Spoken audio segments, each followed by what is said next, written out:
지난 2주일 전에 엘리사 선지자가 한 가난한 집에 베풀었던 하나님의 은혜에 대하여 말씀을 드렸습니다. 그 제자 집은 가장을 잃고 많은 빚더미 위에 올라앉아 아들을 종으로 팔아야 하는 딱한 처지에 놓여 있었죠. 이 사정을 들은 선지자 엘리사는 빈 그릇을 많이 빌려와라. 그리고 그 빌려온 빈 그릇마다 기름을 가득가득 채우게 해 주었습니다. 그래서 그 모든 빚을 다 갚았을 뿐 아니라 또 앞으로 살아갈 수 있는 여유로운 물질까지 얻게 해 주었습니다.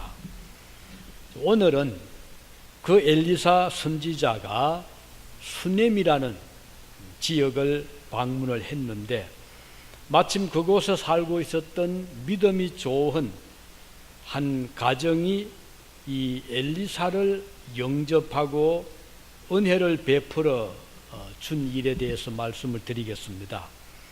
이 수넴은 지도를 보면 갈릴리 바다가 있고 그 서남쪽으로 떨어진 헐몬산 기슭에 위치한 오래된 도시 중의 하나입니다. 이 헐몬산은 늘 눈이 그 꼭대기에 쌓여 있어서 그 눈 녹은 물이 산자락을 쭉 흘러내려오므로 그곳은 풀도 자라고 나무도 있어서 좀 푸른 그런 빛을 띠는 곳이기도 하지요. 이 지역에는 아주 훌륭한 특별히 아주 미인 여인들이 많이 배출이 되는 곳이라는 곳이기도 합니다. 어느 날 선지자 엘리사가 이 수넴을 찾아왔는데 그곳에 살고 있던 귀한 여인이 엘리사를 강권을 해서 집으로 모시고 옵니다. 그는 정성스럽게 음식을 장만하여 이 하나님의 종을 잘 대접을 했습니다. 엘리사 선지자는 이 여인의 수고와 사랑에 너무 마음에 감동이 왔지요. 감동을 받았습니다. 그 이후로 그가 이 수넴에 올 때마다 이 집에 들려서 대접을 받고 그리고 위로를 받았습니다. 이 수넴 여인은 남편과 상의를 합니다. 그는 이렇게 말합니다. 항상 우리를 지나가는 이 사람은 하나님의 거룩한 사람인 줄을 우리가 아는데 우리가 그를 위해서 방을 하나 2층에 만듭시다. 그리고 책상과 또 침대와 의자와 촛대를 그곳에 두어서 하나님의 종이 언제든지 와서 쉬기도 하고 연구도 할 수 있도록 하십시다. 이렇게 부인이 남편에게 제안을 합니다. 남편이 아주 기쁘게 그 제안을 받아들이죠. 그렇게 해서 2층 그 유대 지역의 집을 구절 보면 단층 있고 주로 2층에 다락방을 만들어 놓습니다. 우리 예수님이 만찬을 하신 그 방도 2층 다락방이었잖아요. 꽤 넓게 보통 방을 만들더라고요. 그래서 이제 수넴 이 여인의 집에도 2층을 이제 올려서 방을 만들어서 엘리사가 언제든지 와서 쉬기도 하고 또 그곳에서 이제 연구도 할 수 있는 그런 공간을 마련해 주었습니다. 이걸 보면 이 수넴에 살고 있던 성도의 부부는 참으로 아름다운 믿음의 사람들이었습니다. 하나님의 종을 위한 배려심이 남달랐죠. 주의 사자가 언제든지 들려서 쉬어갈 수 있도록 이 방을 만들어 준다는 것은 쉬운 일이 아니잖아요. 이걸 보면 이 가정은 주의 사자를 위한 배려심이 매우 큼을 알 수가 있습니다. 이런 수넴의 부부가 하나님을 얼마나 사랑했는가를 잘 보여주고 있습니다. 우리 예수께서 이런 말씀하셨죠.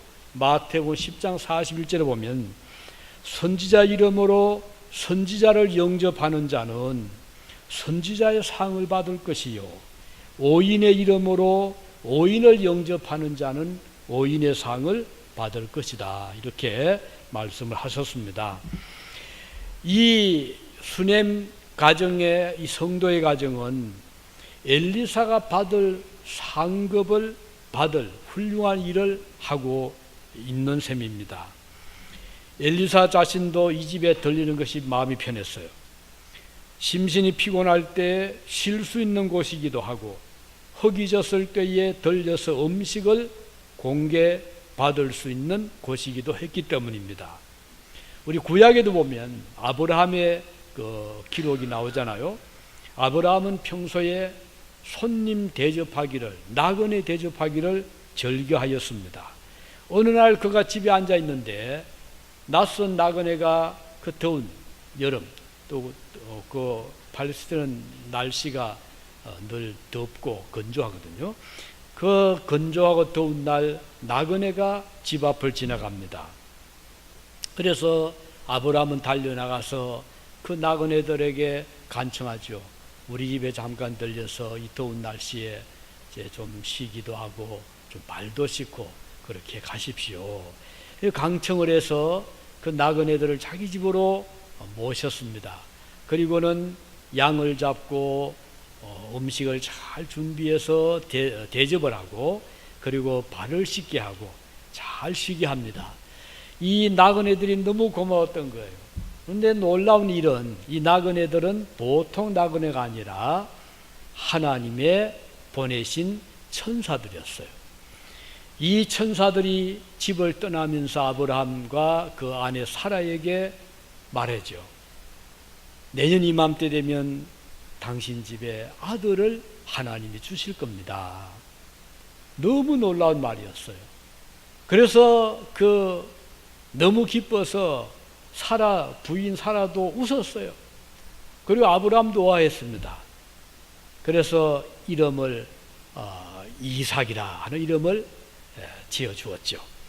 과연 1년 후에 아들을 얻었습니다. 이걸 보면 참 나그네를 대접하는 거 쉽지 않잖아요.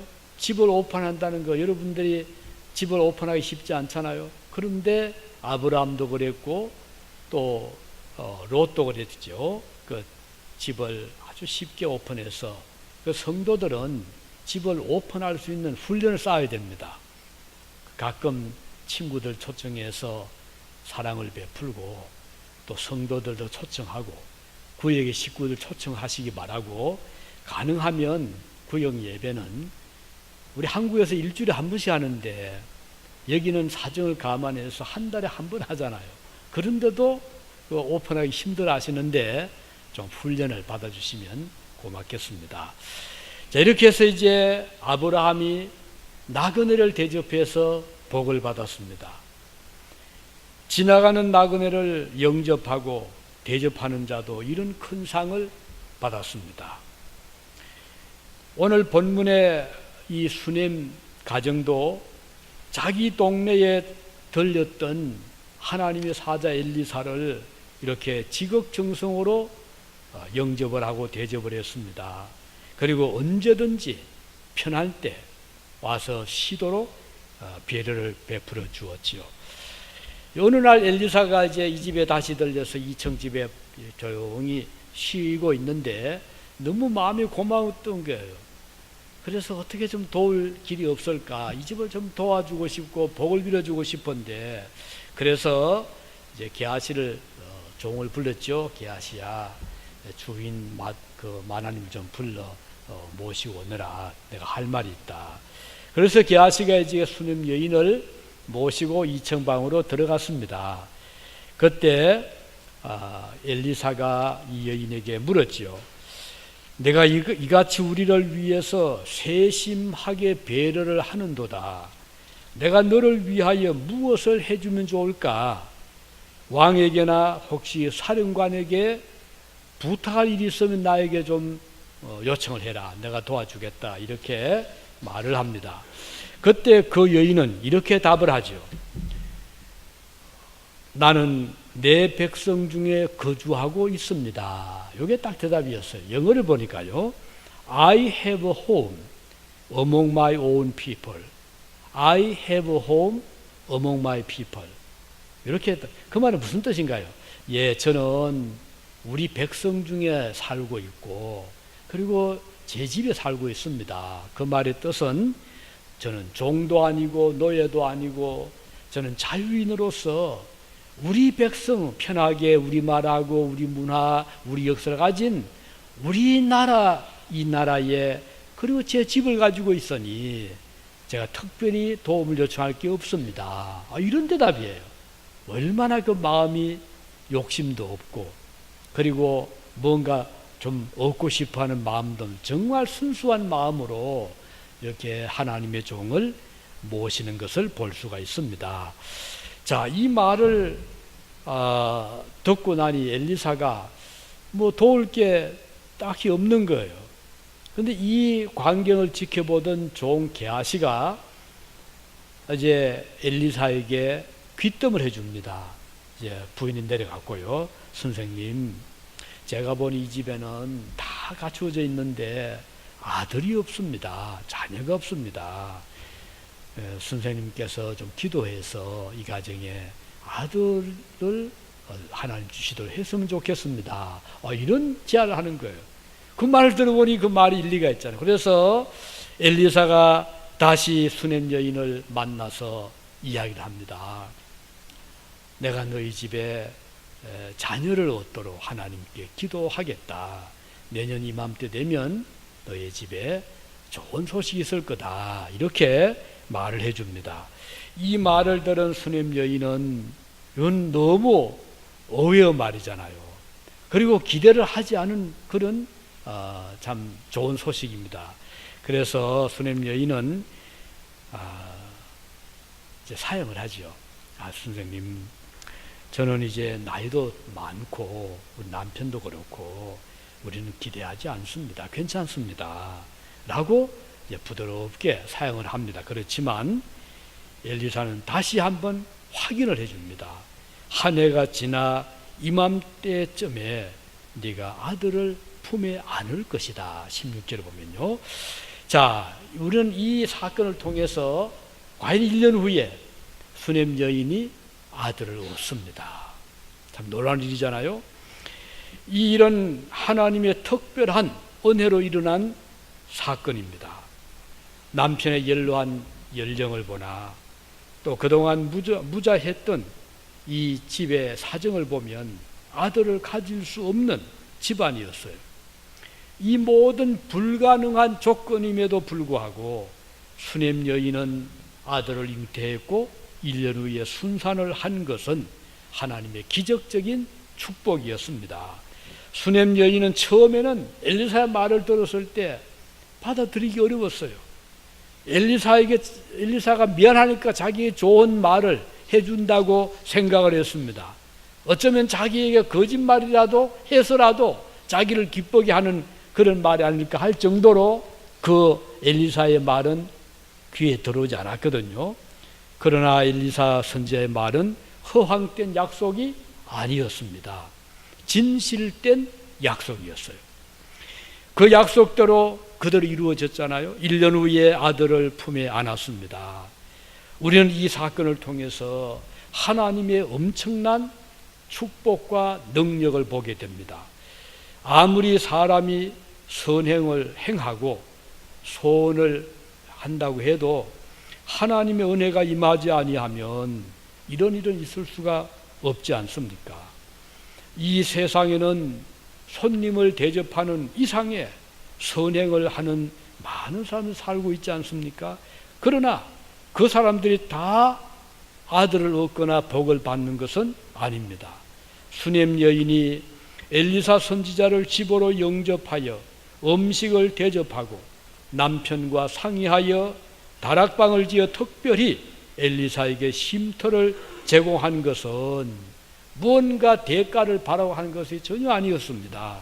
그는 오히려 하나님의 은혜를 감사하면서 살았어요. 내가 이 내 민족 중에 자유인이 된 거 감사하고 그리고 이렇게 집이라도 지니고 살게 된 것을 그는 감사했던 것입니다. 그리고 그 말이 자연스럽게 나왔잖아요. 오늘 저 여러분들이 일상을 살아가면서 감사하며 산다는 것은 복입니다. 그래도 자유인이 된 거 감사하고 남의 집에 종살이하지 않은 거, 저 남의 민족의 그 식민 국가가 되지 아니한 거 우리는 감사할 수 있어야 되겠고, 적든 크든 그래도 내가 살고 있는 것이 렌터든 내 소유든 그래도 홈리스가 아니고 집에 살 수 있는 것만 해도 우리는 감사하지 않을 수가 없는 것입니다. 자, 이렇게 감사한 마음 드니까 그 다음은 나도 뭔가 베풀고 싶은 거예요. 마침 하나님의 종이 그 동네에 왔어요. 그런데 그에게 뭔가 좀 베풀고 싶은데, 그래서 이 수냄 여인은 엘리사를 집으로 모시고 왔잖아요. 음식을 후하게 대접하고 그리고 공간을 마련해 주었습니다. 여러분이 존경하고 사랑하는 분이 계시다면 어떻게 할까요? 그분의 가족이라도 만나면 좀 뭔가 좀 베풀고 싶지 않습니까? 내가 존경하는 우리 선생님의 자녀를 만났을 때 참 귀하잖아요.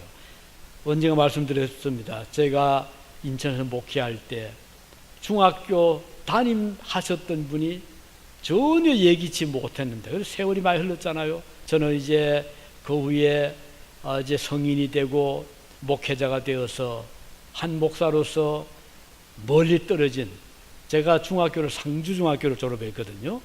인천이 거리가 어딥니까? 전혀 예기치 못했는데 어느 날 그 담임 선생님이 2학년 이제 7반이었어요. 그런데 그 선생님이 저희 교회 예배 참석을 한 거예요. 처음엔 제가 믿질 못했죠. 그래서 그냥 인사하고 아마 어떻게 방문객이겠지, 인사 그냥 건성으로 하고 돌려보냈는데 그분이 계속 교회를 나오는 거예요. 나중에 알아보았더니 담임이 맞았어요. 얼마나 반가웠던지.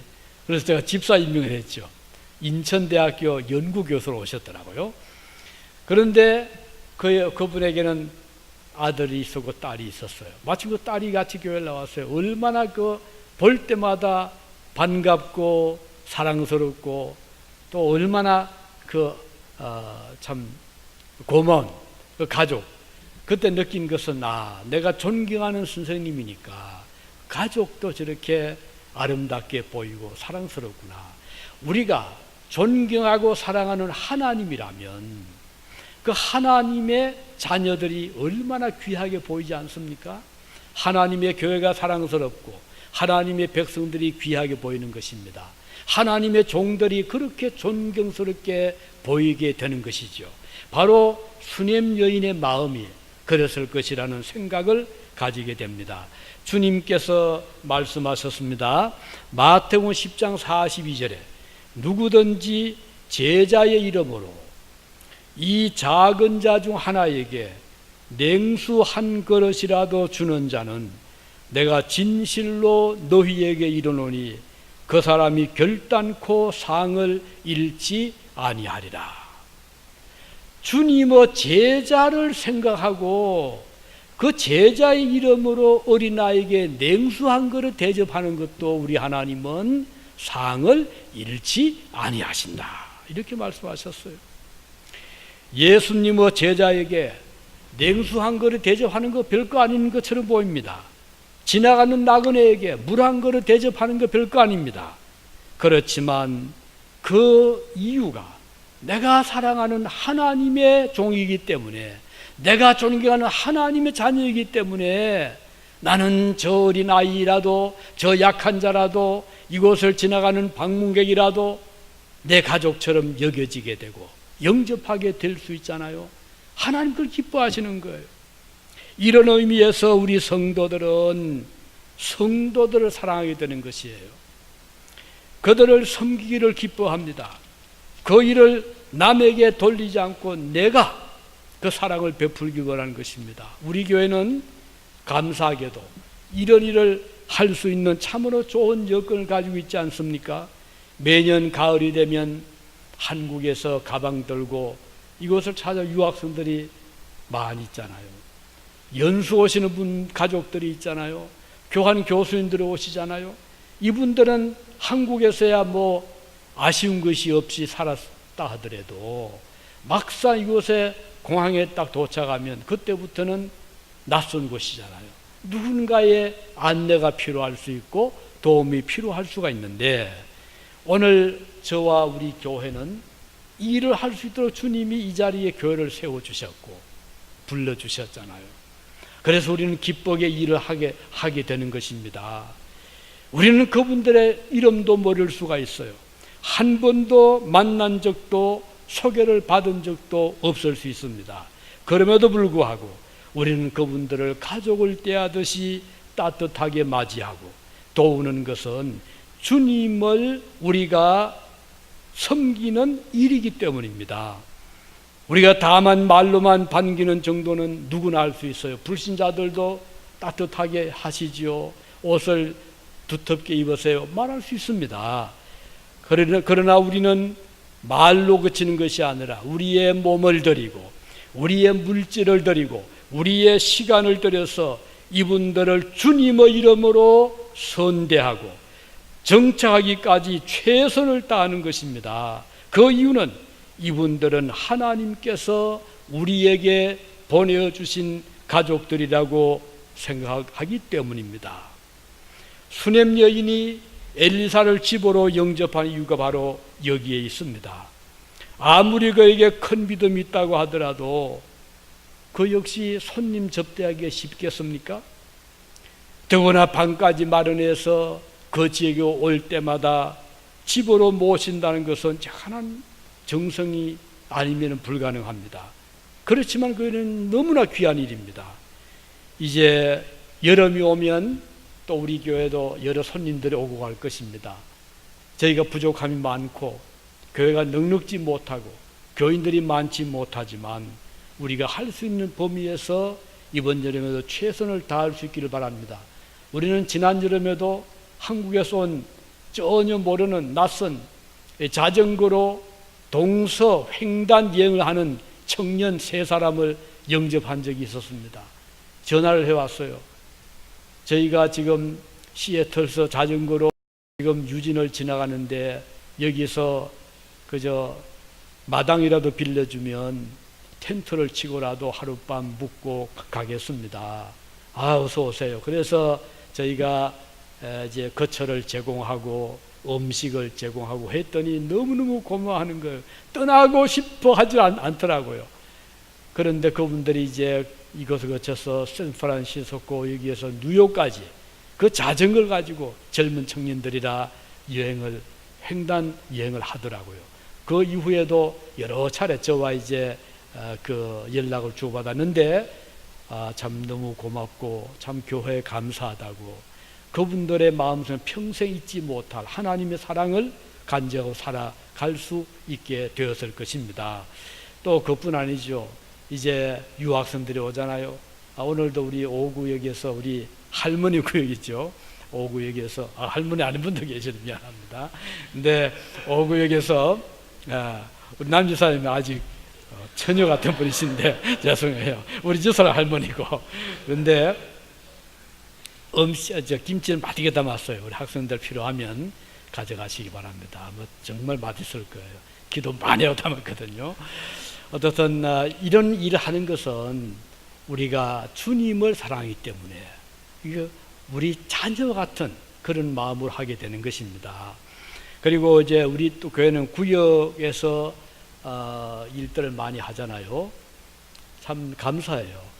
그런데 이제 어떤 일을 하다 보니까 이게 쉬운 일만 아니거든요.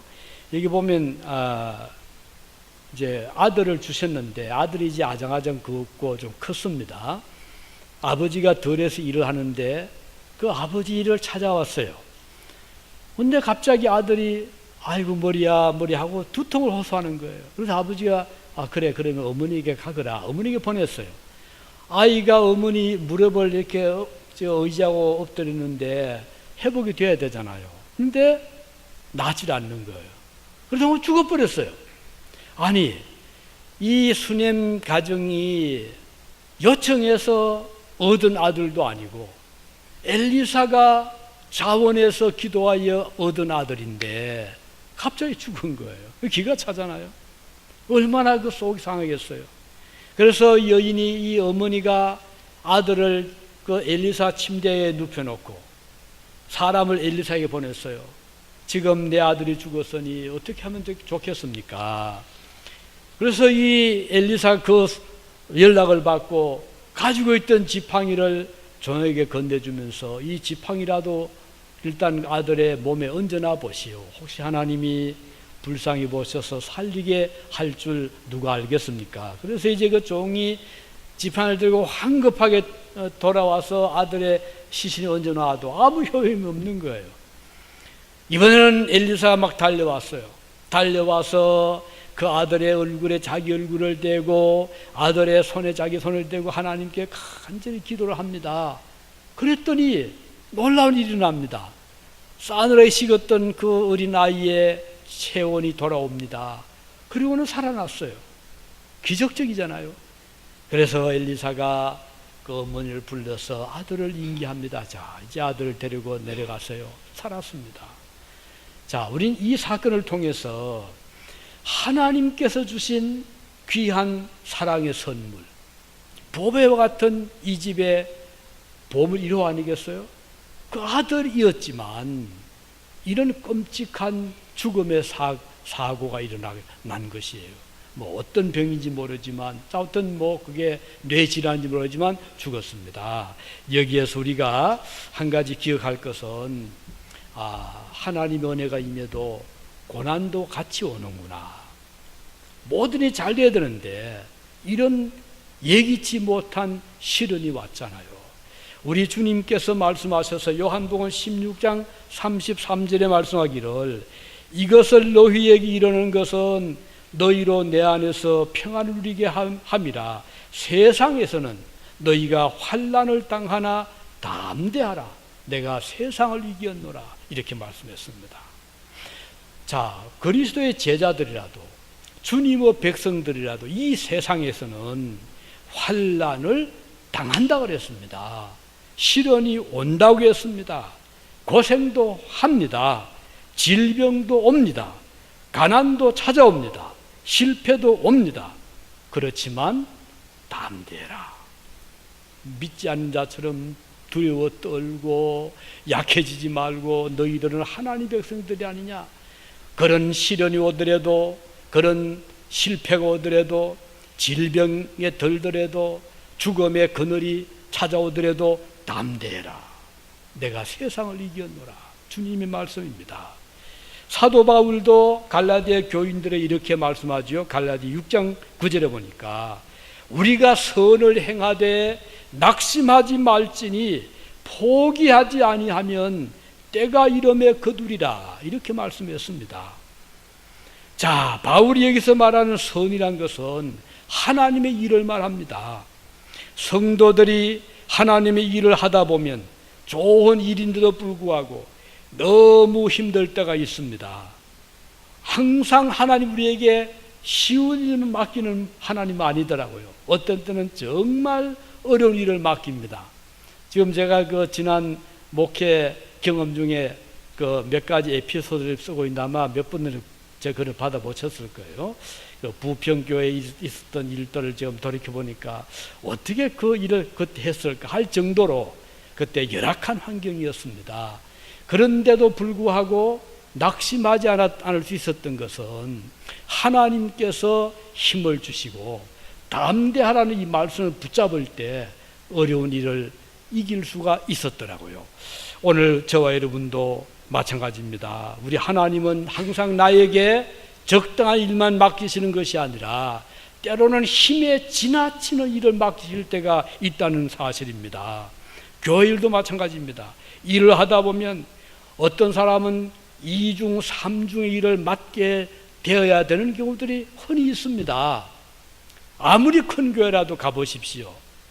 몇천 명, 몇만 명이 모여도 일꾼은 딱 한정되어 있습니다. 그 얼굴입니다. 새벽기도 나오는 사람, 수요기도 나오고, 오후 예배 나오고, 구역 예배 인도하고, 성가대하고, 여성교회, 남성교회하고, 꼭 그 사람들이 항상 늘 그 사람들이 맴돕니다.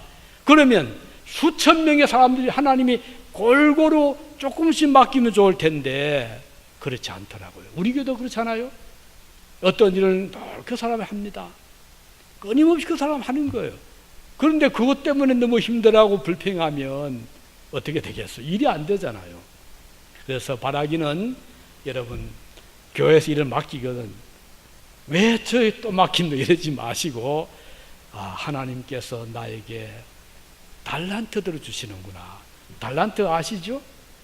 재능, 탤런트, 재능. 그것이 재능뿐 아니라 시간이 될 수도 있습니다. 또 그것이 또 물질이 될 수도 있고 말 그대로 재능이 될 수가 있는데 이 달란트를 하나님이 공평하게 주시면 좋은데 그렇지 않더라 이거예요. 어떤 사람은 재능이 많아요. 어떤 사람은 재능이 적어요. 그럼 어떻게 해요? 우리가 마음대로 우리가 만드는 게 아닌데 하나님께서 각인에게 적당한 재능을 맡겨주신단 말이에요. 어떤 사람은 5달란트를 받았어요. 일을 많이 해야 돼. 어떤 사람은 1달란트밖에 안 받았어요. 그 사람 적게도 돼요. 그런데 만일에 5달란트 받은 사람이 불평을 하면서 하나님 왜 저에게 이렇게 많을 맡깁니까? 저에게 못해요. 이렇게 하면 어떻게 되겠습니까? 하나님 기뻐하시겠습니까? 아니잖아요.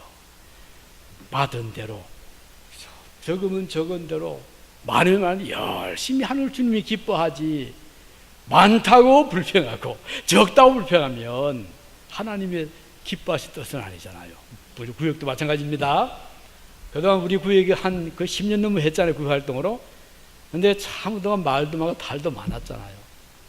많은 말 자꾸 들어옵니다. 왜 우리 구역은 이걸 해야 됩니까? 이거예요. 저 구역 뭐 안 하는데 왜 우리는 이거 해야 됩니까? 할 말이 없죠. 그렇게 하면.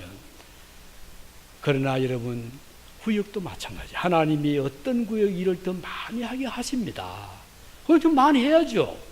돈도 더 많이 나게 하고 일도 더 많이 하게 하고 이거를 불평하면 일이 안 되는 거예요.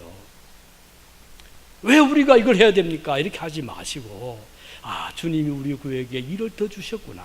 참 감사합니다. 이런 마음을 가지면 하나님이 얼마나 기뻐하지 않겠어요? 막혀도 우리가 해야 됩니까? 손님도 우리가 대접해야 됩니까? 저 구역은 그거 없는데 그렇게 하지 마시고 감사합니다. 우리 구역에 일을 맡겨주셨군요. 이렇게 해나가시면 얼마나 주님이 기뻐하지 않겠어요? 하나님은 공평하시지만 일을 주시는 거 보니까 공평하지 않으시더라고요. 목회자도 마찬가지. 어떤 목회자는 정말 편하게 목회를 잘해요. 큰 교회를 처음부터 아주 그 훌륭한 교회에 부모로 들어가고 그리고 좋은 교회 원목으로 들어가고 평생을 잘 하더라고요. 저거 복입니다. 그런데 어떤 목회자들은 정말 고생해. 개척교회를 벗어나지 못하고 부모로 가더니 얼마 더 쫓겨나 버리고 또 어떤 것 같아 교회가 없어져 버리고 평생 그렇게 하더라고요. 어떻게? 그건 자기에 맡기진 십자가 아니겠어요? 그런데 만일에 개척교회 하는 목회자가 하나님 왜 저는 제 친구처럼 저런 큰 교회에 맡기지 않습니까? 이렇게 하면 일이 안 되잖아요. 적으면 적은 대로 개척교회 감사합니다. 큰 교회로 감사 이렇게 하면 하나님이 얼마나 기뻐하지 않겠어요? 그래서 여러분 제발 내 일 좀 더 맡았다고 그거 불평하지 마십시오. 하나님은 우리에게 할 수 있는 분량을 주시는 우리 믿잖아요. 좀 더 맡으면 더 하고 좀 적게 하고 그렇게 나가면 교회가 은혜롭게 나가는 거예요. 그래서 우리가 주의 일을 한다고 모든 일이 평탄하고 어려움도 없고 아이도 건전하고 그렇게 하면 좋은데 세상 그렇지 않더라고요. 제가 어떤 존경하는 목사님 아들은 그 아버지 고생을 보더니 목회자 고생하는 걸 보더니 아들이 반감을 가지더라고요. 세상에 우리 아버지 저렇게 고생하면 나는 절대로 목회 안 나간다. 아버지는 꿈이 아들이 목회하기 바라는데 그래가지고는 목회는 고사하고 완전히 또 몸 신체가 좋은 그런 청년이 됐어요. 그러더니 나빠지 다 하는 거예요. 그냥 친구들 만나 두들겨 패가지고는 오라가라 경찰서로 들락거리질 않나. 그 아버지가 기가 차는 거예요. 이거 어떻게 하나? 이거 우리 아들인데. 제가 신학 입학했더니 그 친구가 2년 선배더라고요. 근데 뭐 신체가 있는 사람이 또 태권도도 배웠고 유도를 배워가지고요. 그러면 갖다 사람과 그 신학생 갖다 둘러 매시는 거예요. 그래서 모두 다 수근거리죠. 저 아버지가 저 유명한 목사님이 저 모양이라고. 그러더니 참 몇 년이 흘렀어요. 나중에 소위 들어보았던 이분이 회개하고 훌륭한 목사님이 되더라고요. 그래서 목회를 지금 은퇴했을 겁니다. 이제 그런 일도 보는데 어떻게 해요? 각자의 주신 달란트가 있는데 그 달란트를 우리가 참 인정을 하고 또 어려움이 오거든. 그 어려움을 우리가 믿음으로 잘 받아들여 나가야지. 꼭 하나님 앞에 불평하고 왜 나는 저 친구처럼 저렇게 주시 않습니까? 왜 저는 이렇게 공부가 안 됩니까? 왜 저는 사업이 안 됩니까? 이렇게 하지 마시고 하나님이 주시는 분량만큼 최선을 다하면 돼요. 우리가 꼭 성과를 잘 내야만 주님이 기뻐하시는 것이 아니고 최선을 다하는 걸 주님이 기뻐하시거든요. 보세요. 한 달란트 주신 자에게는 하나님이 10달란트 기대 안 하셨어요. 한 달란트부터 남기면 되는 거예요. 그런데 5달란트 맡긴 자에게는 5달란트를 주님이 기대하시잖아요. 이건 무엇을 말하면 우리가 받은 달란트에만 최선을 다하면 된다. 자, 마지막으로 이제 이 죽었던 아이를 살려냈잖아요. 그 해피엔딩입니다. 주님의 자녀들은 해피엔딩으로 왜? 우리의 마지막 갈 곳은 천국이기 때문에. 그래서 이 세상에 살 동안은 고생도 하고 실패도 하고 또 때로는 넘어지기도 하지만 하나님의 백성은 갈 곳이 한 군데요. 주님이 예비하신 하늘의 집이잖아요. 그곳 아름다운 곳이 우리가 들어갈 곳인 만큼 해피엔딩으로 가게 됩니다. 그래서 그 과정을 우리가 잘 겪어나가야 돼요. 그 과정을 우리가 감사함으로 믿음으로 인내함으로 소망함으로 겪어나가면 죽었던 아이도 살아나기도 하고 또 고래 뱃속에 들어갔다가 다시 살아나오기도 하고 그리고 또 회개하여 그 탕자가 다시 아버지 집에 돌아와서 아들의 영광을 되찾듯이 하나님의 자녀들은 다시 새로운 하나님의 축복을 받게 되는 것입니다. 우리에게 일을 맡기신 하나님께서는 때로는 고난도 함께 맡기셨습니다. 실패도 겪게 하십니다. 그러나 주님은 우리는 달려갈 목적이 있잖아요. 우리 주님 우리가 힘들어하고 어려워할 때 언제든지 우리는 하나님께 호소할 수 있는 길이 있습니다. 그래서 지팡이를 놔서 안 될 때 엘리사가 달려가서 몸을 던져서 아이를 살려냈잖아요. 넘어졌던 사람도 다시 일으켜 세우십니다. 실패했던 사람에게 승리의 나팔을 불게도 하십니다. 바울 사도 이렇게 말씀하셨어요. 빌립보서 4장 6절에 아무것도 염려하지 말고 다만 모든 일에 기도와 간구로 너희 구할 것을 감사함으로 하나님께 아뢰라. 기도합시다.